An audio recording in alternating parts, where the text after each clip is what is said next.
Bon, il y a combien de survivants les gars après cette semaine de trading très mouvementée? On est allé dans tous les sens avec des très gros mouvements. À l'heure actuelle, le marché manque complètement de jus et revoir le fameux niveau des 100 000 $, ça semble impossible. D'autant plus qu'on a de plus en plus de résistance long terme qui nous barre la route sur le graphique. Mais comme le veut la tradition, comme le veulent les stats, les gars, on peut espérer ce fameux rallye de Noël. Et selon moi, si on arrive à ce rallye de Noël, il va falloir le faire en scalping et non en swing trading. Autrement dit, ne vous attendez pas à une reprise haussière durable. C'est plutôt l'inverse qui nous pend au nez. Et j'ai d'ailleurs une réflexion à vous partager les gars. Il semble que le marché crypto soit corrélé très fortement avec toutes les valeurs tech, a un comportement plutôt avancé, mais en fait la réflexion que j'ai, c'est que la crypto devient une sorte de délit d'initié si vous voulez sur les marchés financiers avec plusieurs semaines d'avance. C'est juste une opinion, dites-moi si je me trompe, mais ce qui s'est passé le 10 octobre se matérialise de plus en plus vers les grands indices US, donc ça risque de piquer très fort pour le marché crypto, surtout si vous n'avez pas vécu de bear market avant tout ça. On commence la vidéo avec l'explication de la baisse, donc le possible déclencheur si vous voulez de la baisse du marché des actions devient aujourd'hui de plus en plus évident. On en parle sur cette chaîne déjà depuis pas mal de mois, et il faut regarder du côté du marché obligataire, notamment le marché japonais. On a la Banque du Japon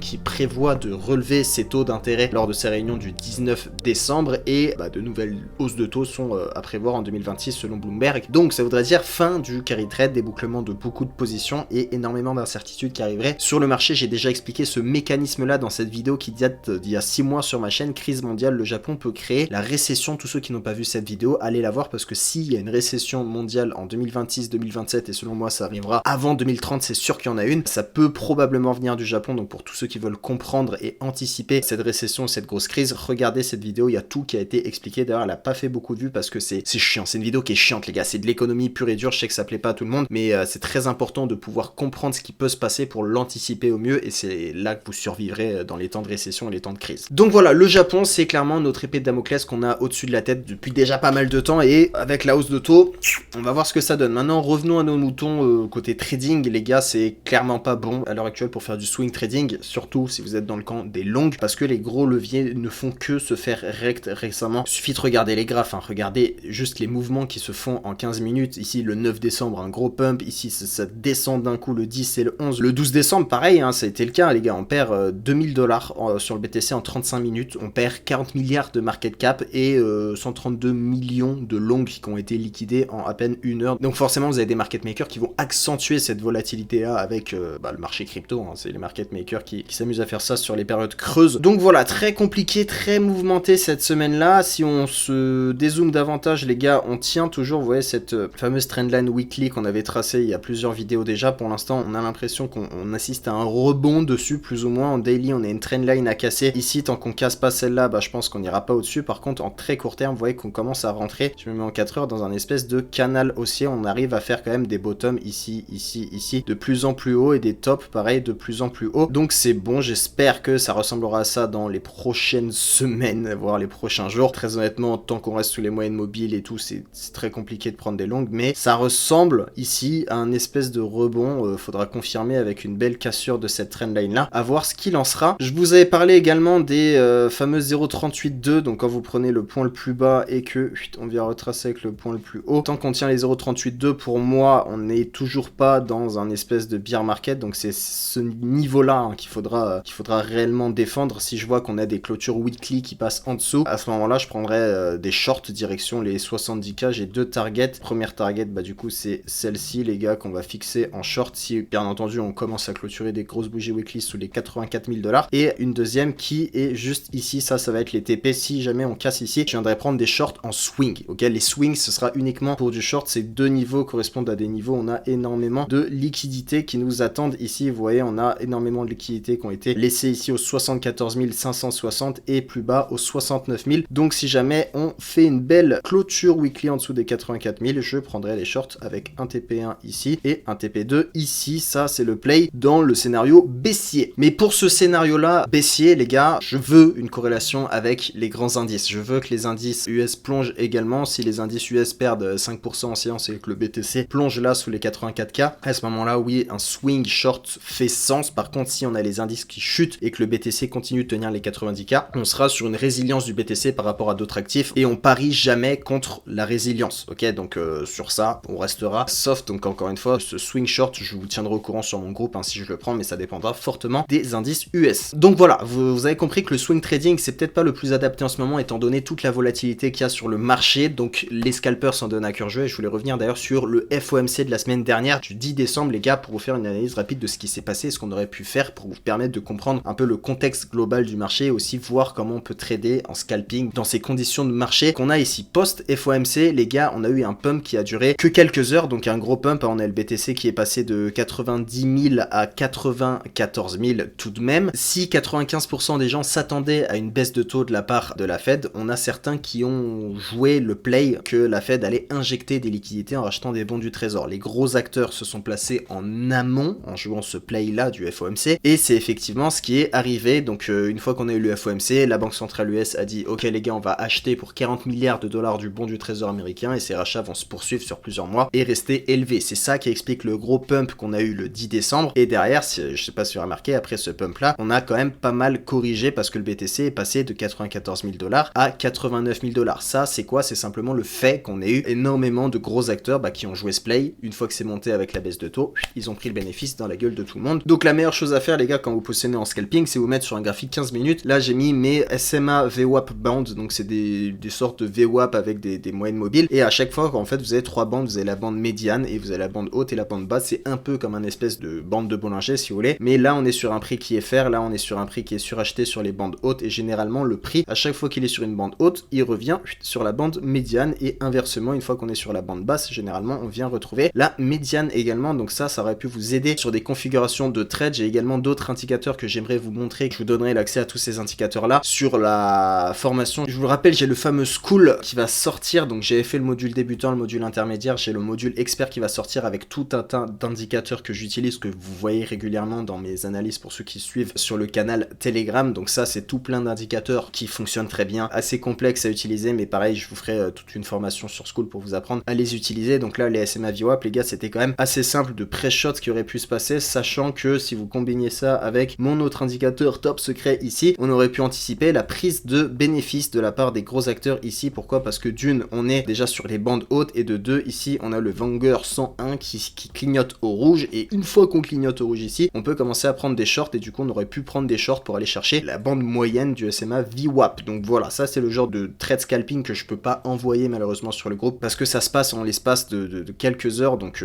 envoyer des trades scalping dans des groupes Telegram etc, c'est toujours assez compliqué parce que certains verront l'alerte une fois trop tard etc, donc assez galère et c'est pour ça que tous les trades scalping je les envoie pas forcément sur le groupe, mais c'est des outils que je peux vous partager sur le school qui vont vous permettre justement d'adapter et d'améliorer votre trading scalping. Donc dites-moi si vous êtes chaud les gars, je vous donnerai tous ces indicateurs là et je vous montrerai comment les expliquer dans la formation expert de mon school. Donc voilà, sur ce genre de trade 1 à 2% à gratter sur du levier x10 les gars, ça fait quand même pas mal de performances à aller chercher. Après on est allé chercher la bande médiane, une fois qu'on était sur la bande médiane vous avez vu on a fait un retour ici et une fois qu'on est revenu sur la bande haute ici on s'est pété la gueule pour aller chercher complètement la bande basse le lendemain du FOMC. Donc tout ça, ça montre que c'est pas simplement une prise de bénéfice post FOMC, c'est effectivement également le discours de Jérôme Powell qui a posé une grosse incertitude sur le marché quant à des futures baisses de taux prévues pour 2026. Dans ses projections et dans son discours, il prévoyait qu'une seule baisse de taux et ça, le marché n'a pas aimé. Et la véritable raison également de ce crash là, c'est également les résultats de l'entreprise Oracle qui ont déçu. C'est une grosse boîte d'intelligence artificielle et vu que tout le monde parle de l'IA et de la bulle, la moindre mauvaise nouvelle sur une entreprise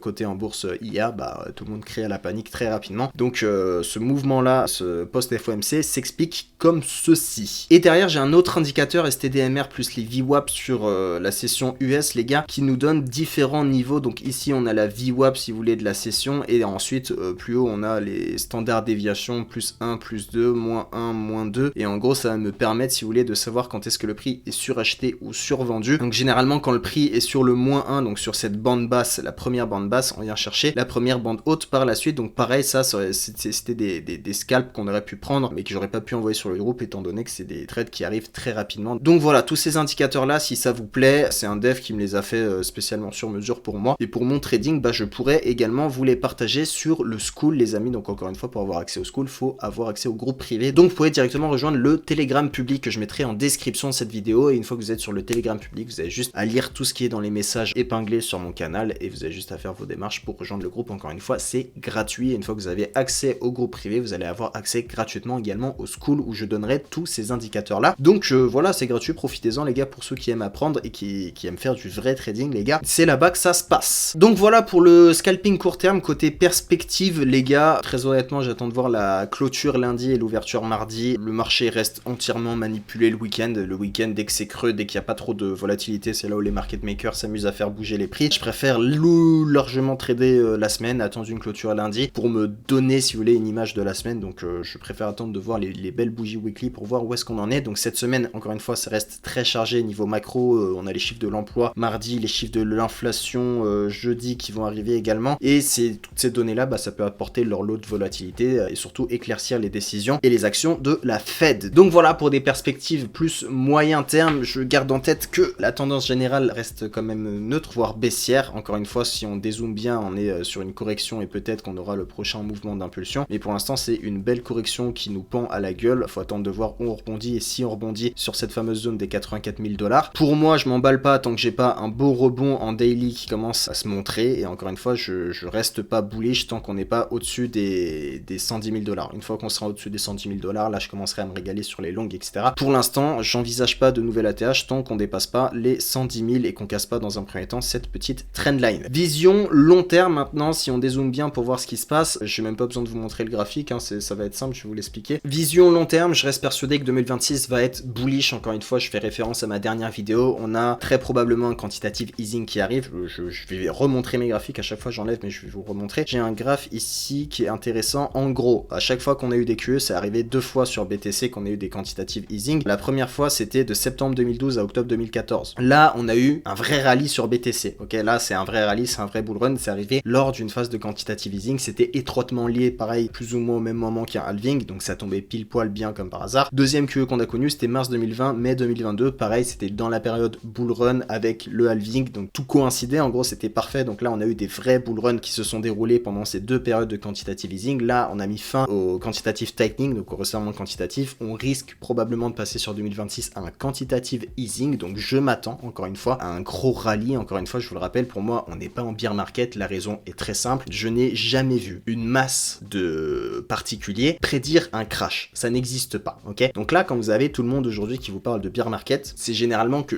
voilà, ça pue, ok? Si tous les particuliers pensent qu'on est en bear market, c'est qu'on ne l'est pas en réalité, les gars. Il n'y a jamais eu une seule fois dans l'histoire des marchés financiers une masse de particuliers qui ont prédit un crash comme ça. Ça n'est jamais arrivé. Donc pour ces raisons-là, je pense qu'on n'est pas en bear market. On va sûrement range pendant pas mal de temps pour que la majorité des particuliers capitulent. Encore une fois, je vous le dis les gars, quand on regarde on-chain ce qui se passe, vous avez tous les particuliers qui commencent à vendre sur court terme, tous les détenteurs court terme de BTC qui vendent, les détenteurs long terme de BTC qui continuent d'accumuler, toutes les grosses whales, toutes les entreprises, toutes les institutions qui continuent d'accumuler, qui n'ont pas vendu BTC, qui se sont hedgés avec des positions short sur le marché des options. Donc voilà, toutes ces raisons-là, vous les mettez cumulées. Pour moi, je vois pas de raison de connaître une grosse baisse catastrophique. Sauf si, niveau des 84, il pète, on vient chercher les 75 000, c'est la panique pour tout le monde, et derrière, bam, un pump immense. C'est des scénarios possibles aussi, mais voilà, je reste persuadé que sur 2026, il y a un gros pump qui arrivera très brutal et que personne sera dans le train. Donc voilà, pour ces raisons-là, les gars, la meilleure chose à faire, je pense, dans ces conditions de marché, si vous voulez pas vous prendre la tête, c'est faire du DCA. Parce que actuellement, avec un BTC aux alentours des 87, et même s'il rebaisse, admettons, vers les 74 000, dans toute cette zone-là, c'est une zone dans laquelle vous devez accumuler. Et encore une fois, pour ceux qui veulent pas se casser le cul à chercher le point le plus bas, acheter, etc., faites du DCA dans cette zone de prix, c'est plutôt intéressant. Et ça tombe à pic, pourquoi? Parce que Bybit, les gars, vient de lancer un nouveau produit Recurring Buy. Donc en gros, Recurring Buy, c'est un sorte de DCA automatique. Si vous avez un compte en euros, que vous voulez acheter du BTC et faire un DCA sur les prochains mois, vous pouvez mettre par exemple ici, je vais acheter 300 € de BTC bimensuel, donc tous les 15 jours, le mercredi, par exemple, ok? Donc là ensuite, vous pouvez sélectionner votre méthode de paiement, soit vous faites depuis le solde que vous avez sur Bybit, soit directement depuis votre carte bancaire, et depuis votre carte bancaire, bah du coup, tous les mercredis au milieu du mois, ça va acheter pour 300 € de BTC, au moins ça vous fait votre DCA tranquille, vous n'avez pas à vous prendre la tête. Et c'était Benzo, du coup PDG de Bybit, qui m'avait dit ça. Moi je lui avais dit, est-ce que tu trades et tout? Il m'avait dit,